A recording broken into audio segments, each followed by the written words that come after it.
La continua escalation di inquietanti atti intimidatori che si susseguono da ormai diversi mesi desta seria preoccupazione nell'amministrazione comunale presieduta dal sindaco di Porto Empedocle, Calogero Martello, che oggi in questa nota stampa afferma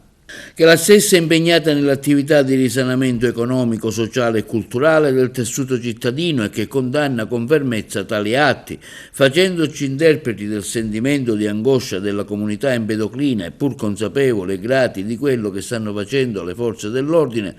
per garantire la sicurezza, soprattutto durante il periodo estivo che vede la presenza di molti turisti e di molti cittadini affollare le aree di maggiore aggregazione ricreativa. Auspichiamo, afferma il primo cittadino Martello, che Sua Eccellenza il Prefetto voglia convocare quanto prima un'apposita riunione del Comitato Provinciale per l'Ordine e la Sicurezza al fine di definire gli opportuni interventi volti a garantire la serenità della comunità empedoclina.